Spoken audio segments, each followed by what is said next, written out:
n'ibifa amagambo baguze amatekire bagura amajigo ariko football ni mu kibuga bavuze kuri kapiteni wacu biratubabaza cyane wabonye kuna arimo arakoropa abantu batinyuke bamuvuge ngo Kevin ngo nabiteka ngo atsinda ngo nabiteka yatsinze mu Mavubi ngo naki amasisiti tata papa amasisiti hano mu Rwanda wallahi agende gake abaperi nta kipe bafite nani kintu bijeje iki gikombe cya Reyon Sport umva no gukubita umva ikipe zose zikebo nuko zibaga nta kinya nuko gukubita mbese ndakubwiza ukuri abakozi ba Reyon Sport iki gikombe aravuga ati umva n'Imana yo mu ijuru byumva iki gikombe rwose nuko ari gikunze turagishaka pe kandi tugasohoka neza tukagenda abakunzi ba Reyon Sport bagasohoka bakongera kuza kubona ibyishimo ku kibuga cy'indege rero gasohote stade amahoro mwayuzuza muri bamwe aba rero hava subagize ngo dusohote niyo bavuga ngo ntagira umuntu umufana wa peri n'umwe winjira mu kibuga hazabariye gusa twayuzuza no hanze noneho twanayitendera biki twayitendereza no hanze bakaba bahari ariko abanyarwanda bakubwira ngo 98%.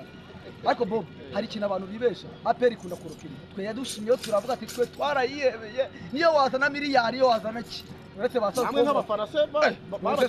Sarupongo wagize ngo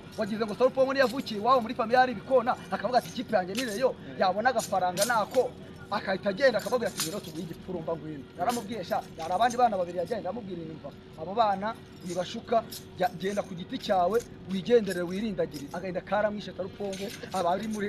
jujuju message za buri musa twandikiye ati nana ati prestation ati nabona igikombe ari icyanyu ati mutoza n'uwabareyo ngo sinzi aperi afite ururondogoro ifite n'ibizibu mu kigande baravuga ngo iyi ne bizibu bingi nyo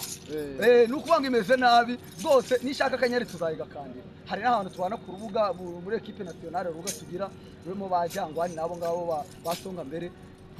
bavuze akanyene babwira nanjye nditaya ndabakubitira igihumbi da harawashizeho 200 babwira 200 Imana yawe namwe murimo murabacubuta ariko ndakubwiza ukuri aperi nta kintu tubijeje ariko muzaje mugura neza ari amamiliyoni izi mpamvu twe tubabara